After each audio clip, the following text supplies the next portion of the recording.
Good morning, folks. It's Tuesday morning, February 6th. Just wanted to give you a psychological update, wave update, chart update on the grains. Talk about what's coming a little bit. I guess to start, we know that the wheat charts, Kansas City and Chicago in particular, both have pretty solid formations that suggest we've made the ultimate lows for the move. We need to get out of here, though. We need to confirm. We need some confirming price action to up and get out of here. The psychology matches where we're at. And so we've just got to see this through. And you know, if the chart gives way and pukes here, we need to sell some grain. And it's not. I don't want to do that. I hate it. But again, we've got to understand that, you know, if we get to that point, you know, these computers, they can run it. I mean, we can run it another 50, 80 cents down without even blinking. So they are the market. They are the open interest. What the funds do, you know, is where we go. And right now the funds are following, you know, they've got their algorithms in place. They got their size and momentum indicators in place. They've got, you know, and we like, especially as farmers, we like to tie everything to fundamentals. We like to tie everything to a story.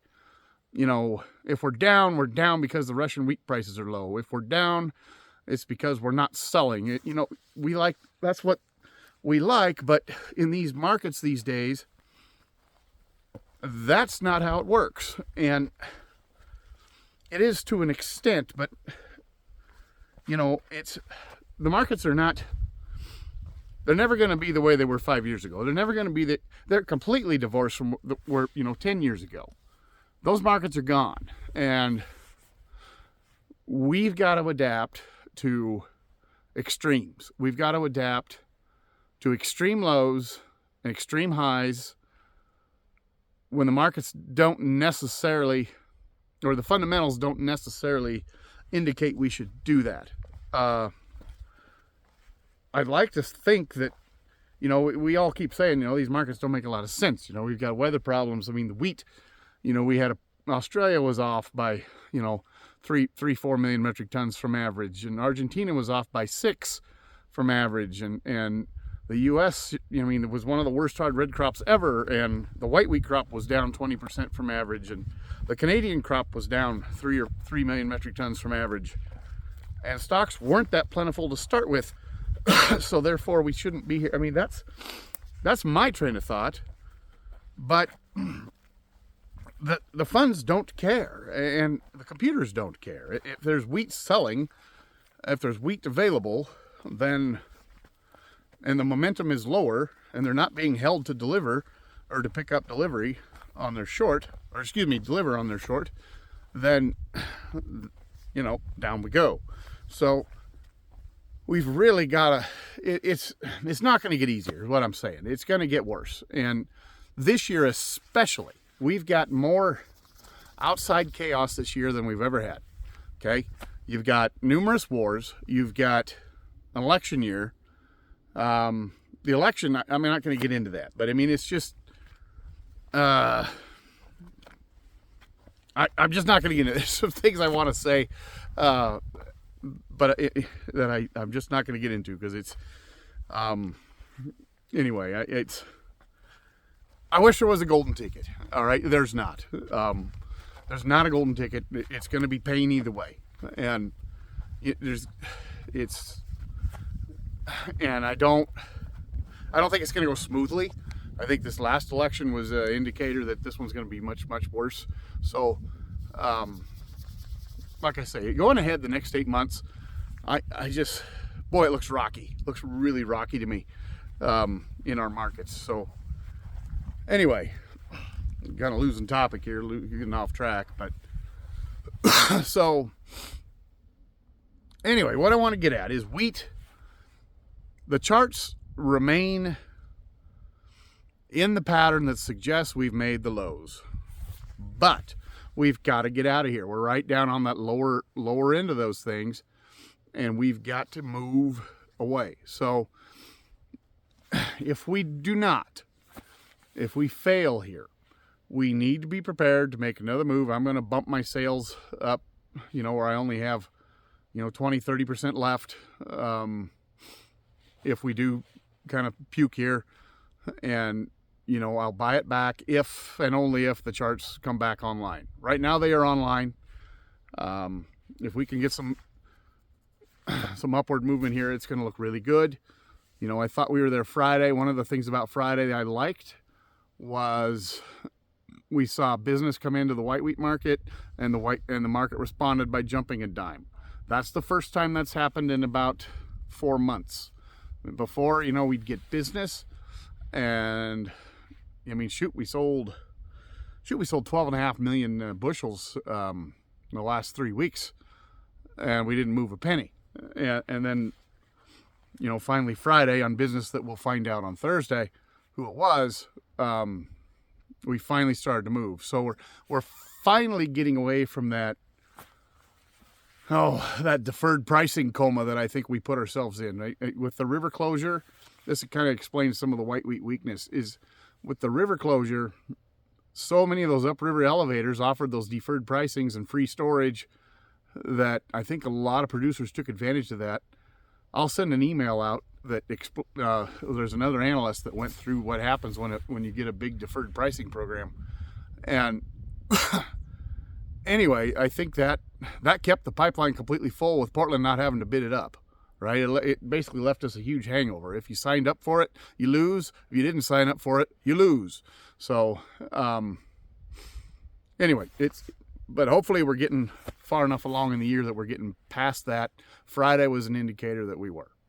That's good. So anyway, the psychological part that we need to understand is that following the wave model, which again, when the fundamentals don't make sense, I revert to the charts. Okay, if the fundamentals aren't lining up the way I think they should with market action, then I'm going to spend more time on charts. So you've heard a lot of chart chatter from me the last couple months. And so if the wheat pattern is correct, we made our primary low in December, and we made our secondary low. We had that 60-90 cent rally off of that, and then that low, and then we bounced back or faded back, and now we've made a secondary low, and then we made a third low, and now we're trying to hold that third low, and that's what I'm trying to do. It gives you that bowl shape, and when we're in that pattern, the most bearish time psychologically is right now. All right, in that wave 2, that trough, that secondary low, trying to establish the psychological mess. It's the most bearish, and when we're turning on the top side, it's the most bullish. You've already made the highs, market sells off, bounces back. You think, okay, we've had the correction. Here we go. This is where it gets bullish. All the fundamental bullish news at that point, and that is the wave 2 psychology on the high side. This is the inverse. We're on the low side, wave 2, which is, it's a nightmare. It just seems like you're being flooded with bearish news. The Russians are never going to run out of wheat. Their prices are terrible and selling it for cheap. Nobody ever mentions the freight that it costs to get it out of there, which is coming up because of the war risks.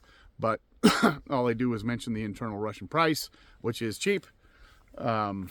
New crop, we don't see any problems. And so therefore, we get caught in that fundamental mess. So, or that psychological mess, I should say. Anyway, that's where we're all at. The prices are not, nobody can survive at these prices. We had RP, which, unless you had a big crop, it aided you well on the price, unless you're in with spots where RP doesn't work. In Willamette Valley, for instance, that's not a good option for you there. But anyway, let's give this chart a little time. If it breaks down, you'll be the first to know. I'll be sending sales recs. I'll be sending, show you what the chart looks like and how I'm approaching it. I hope we don't have to do that, but I'm prepared to do that. We've got to take the emotion out of this market, and that's how you do it. You just make sales, and you got to remember, with the commodity accounts, with the options, and again, I'm not a broker. I don't push these things. I don't get paid if you buy them or sell them.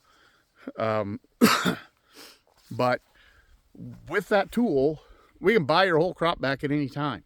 I mean, yeah, it's going to cost you 15, 20 cents, 25 cents, but we can own the whole crop back for 6 months. And, if this thing's going to take off and move $1, well, you're going to gain 50 cents of that. It's going to move $2, you'll gain $1.50 of that. So anyway, it's a tool. It's there. Don't be afraid of it. That's why you hire me in the first place. You can hold your hand to get these things done. And if we hit the ball down the fairway every time and never got out in the rough, you wouldn't need tools. I mean, right? You just count on yourself to hit the ball in the fairway. It's when we shank it off to the pond or we shank it into the trees. That's when you need a caddy. That's when we need to get together and talk tools. And that's, I guess, how I see myself, because I'm personally, I'm good at shanking it off into the trees. So, I get used to shooting through little holes in the trees, but that's life. Anyway, if I was perfect down the fairway every time, I'd probably be on the beach with a laptop, as would every other analyst on the planet. As you can see, there aren't anybody like that. So, anyway, but let's just watch. Like I say, just get the emotion out of this thing. The only way to do that is don't let your operating line get stretched. Just sell when the bills come in. Keep tabs of what you're selling, and if it's time to buy back or not. Right now, if your own call is great. If you're wanting to buy them, let's go ahead. However, if this thing pukes, then we should probably get out of those, right? Let's get out of that position. So anyway, that's all I've got for now. Let's watch the weather. On the weather side of the deal, we've got some indicators that there's a big what do they call it, the stratospheric warming event happened a week or two ago, and typically when that happens, it results in extreme cold heading somewhere.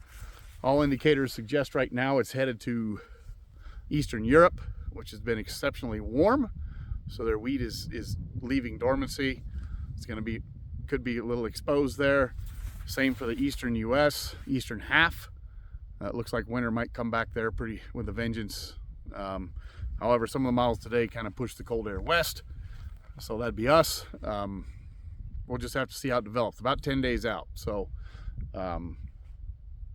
we're just gonna have to watch. But certainly some weather risk there. Anyway, so we'll be in touch. Let's see how USDA goes Thursday, and if this thing breaks down ahead of it, I'll let you know. And again, just only way to survive this is just make sales based on the charts right now. You just have to. It's, we could drop this whole thing 50 cents just based on macros, and it's a silly time. And we will have opportunities, and get your pencil sharp for new crop for 24. What do you got to have to make money? Well, let's get those numbers dialed in so we can put orders in on the hedge arrives when the time comes. We're going to have opportunities to do that. The funds are so short right now that something's going to spook them. I don't know when, and that'll be our opportunity to get some hedge arrives on board. I'm guessing we've got to have, in the wheat side of things, just the soft wheats, we've got to be at least $7.75, close to $8. So if we get the futures up around 7, we can get that. On the hard wheats, we've got to have a little more than that, pay for the fertilizer and whatnot. So anyway, so that's all I got. Have a good day.